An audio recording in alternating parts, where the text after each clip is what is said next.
This is Selinko Live News Capsule on Kaleidoscope. Germany's journey from labor importer to migrant nation is complex, urgent, and deeply human. In this interview, economist and political scientist Frank Burgdörfer unpacks the demographics, skills shortages, integration challenges, and on the ground realities that migrants face, offering sharp insight into what it really means to live, work, and belong in today's Germany. Frank, Germany once said it wasn't an immigrant country, but now it's one of the largest destinations for migration in Europe. What changed? The country has changed a lot. So that's what you see also when you watch TV, for example, or when you go to a university, when you go to a school and you see the children there, then you see the country has tremendously changed. What is slower in changing is the system, which you said. So it's the procedures, it's the legal situation, and what is even is longer, even what is even slower then is mentality. So people also need to catch up with these changes. So there you have there you can see that some people have problems to cope up with that or feel endangered by that, see a danger in many people coming. So it's a very diverse picture, I think. Frank, what's the real migrant experience in Germany? The ground realities of fitting in, community acceptance, and also adaptability. The country is not that big geographically, but we are 84 million people now, I think. And depending on the regions, they have very, very different mentalities, but also very different experiences so far. So we have regions where 40% of people have some kind of migration background. That means usually a parent who wasn't born in Germany. That's the criteria we usually use.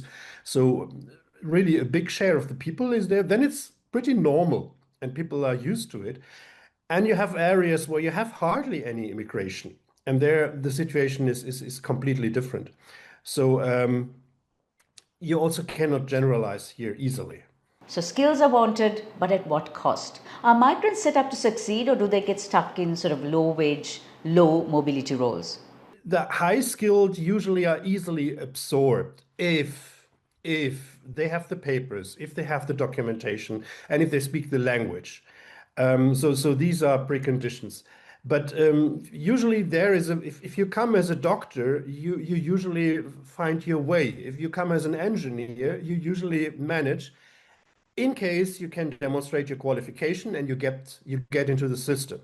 You have, on the other hand, of course, people who come here with poor education, and for them it's very, very difficult. And then there is a danger that you get stuck in certain sectors. And I also just read in preparation of this year that one of the biggest problems is that many nurses were brought to Germany, and their training, their education is not accepted, and then they end up in some kind of assistance position and don't speak the language in order to improve their qualification, and then they have just poor payment compared to their German colleagues. At least it doesn't prevail over the generations usually. So very often you have also the situation that parents are in low paid jobs or so, but through the school system, then their children make it into the system, which is definitely too slow. I don't want to say that is good, but it's at least good to observe that.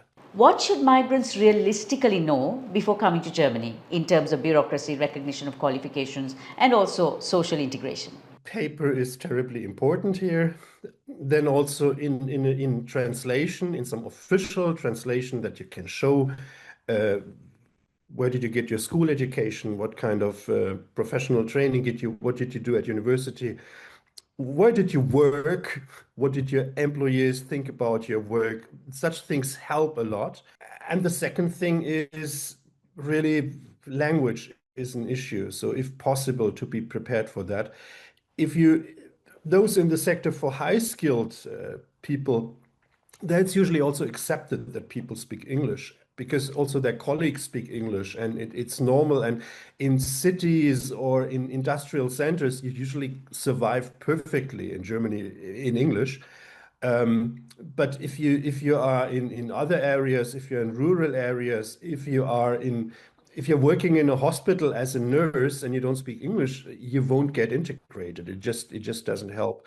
Are there examples of successful integration and what makes them work? My impression is that what really helps a lot is social life, is making friends. It can be the neighbor, it can be a colleague. It's often the children of the neighbor or their friends from school, and then you get contact with the family.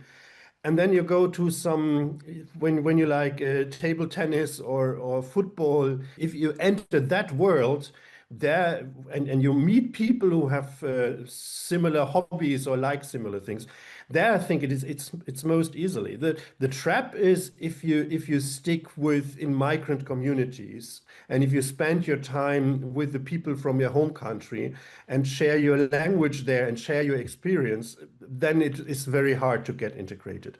Now, is Germany shaping its migration policy purely based on economic gaps, or is there a bigger conversation here? If you look at it historically, it's shaped very much by economic criteria.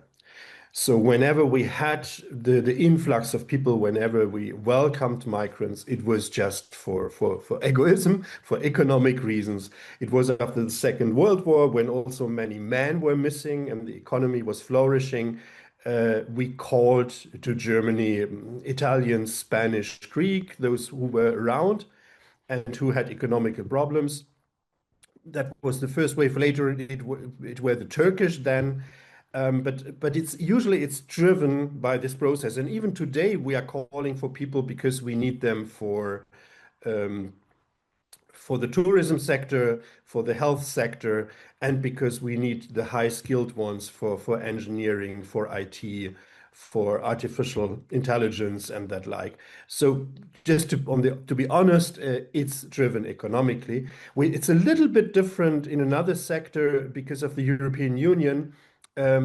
Citizens of the 26 other countries can settle down in Germany, so they have that right. It's not legally, it's not immigration. It's just movement within the European Union. There is another culture, meanwhile, also that French people come here or Italian come here and are perceived differently, I think, compared to non-Europeans. But in general, it's driven by economic reasons. And then later you have then following, we have the debate then, how do we cope with diversity which is here? And then it's more about how can we just adapt, adjust pragmatically to the needs existing. What we don't see enough, in my point of view, is that we should think more about being attractive for those coming here. So especially the high skilled ones, when they can choose whether they go to Germany or to California, then we just need to be aware that being welcoming would also economically a very smart idea. And there we didn't end up yet. Kaleidoscope is on 4 digital channels: YouTube, Facebook, Instagram, and LinkedIn. Do subscribe, follow, and like us. You may not know what you're missing otherwise.